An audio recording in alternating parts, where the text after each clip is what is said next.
Deməli, bugün mən sizə nə haqda danışmaq istəyirəm?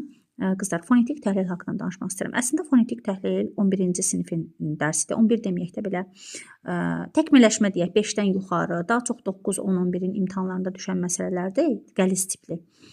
Bir qədər ondan məlumat verəcəm, amma bəsit tipli ibtidai siniflərdə biz uşaqlarla işləyirik. Fonetik təhlil biz orfoqrafiya və orfeopiyanın üstündə aparırıq.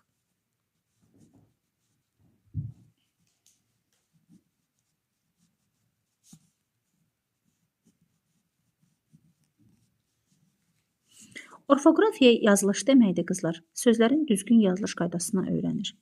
Orfeopiya isə deyiliş deməkdir. Yəni, bu tələffüz. Sözü biz necə tələffüz edirik, o deməkdir. Biz bilirik ki, orfoqrafiya, yəni 32 hərfimiz, orfeopiya, yəni 34 səsimiz var. Burada əlavə nə əlavə olunub 32-nin üstünə? Xışdırıq, yəni i hissəsi, yumşaq y səsi və qışdırıq səsi əlavə olunub. Bunlar 11-ci sinifin, yəni təkmilləşmənin falan dərslərdə çox da dərinliyə getməyim, amma getməsəm də olmur, niyə görə deyəcəm indi. Məsələn, 2-ci siniflərdən birinin müəlliməsi belə bir tapşırıq veribdir ki, konsert sözünü uşaqlar fonetik təhlil eləsinlər. Konsert sözünü təhlil etmək üçün valideyn əvvəlcə bilməlidir ki, ç hərfi 2 səs verir də bizə. 1. Ç səsin, bu arada səsi bu işarənin içərisində göstərik. Bu işarə transkripsiya adlanır, yəni tələffüz. İngilis dilindən də bilirik. Bir ç səsin verir bizə, yəni k. Bir də k səsin verir bizə. Baxın, k səsi də bu ştırıqla olan səsimizdir. Konsert sözündə bizə k səsin verir, yəni k-nı verir. K, yəni ştırıqla yazıram.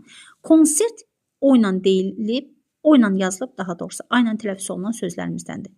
Konsert deyirəm, yazıram, konsert, tələffüz edirəm. Konsert yazıram, konsert tələffüz edirəm. Əsas məsələyə gələk.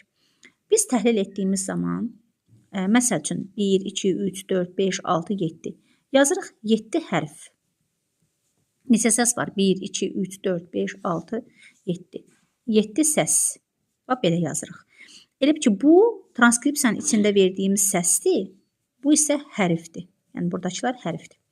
Mən hərflərin üzərində tapacam ahəng qanunun, hecanı, sait və samitdən bağlı məsələləri isə burada axtaracam. Ahəng qanunu, heca, hərflər, burada hərflərin üstündə tapacam. Sait, samitlə bağlı məsələləri səsin içində axtaracam. Niyə? Çünki sait səslər, samit səslər. Getdik. 7 hərfimiz, 7 səsimiz olduğunu tapdıq. Daha sonra isə biz baxırıq nəyə? Ahəng qanuna baxıram. Konsert sözü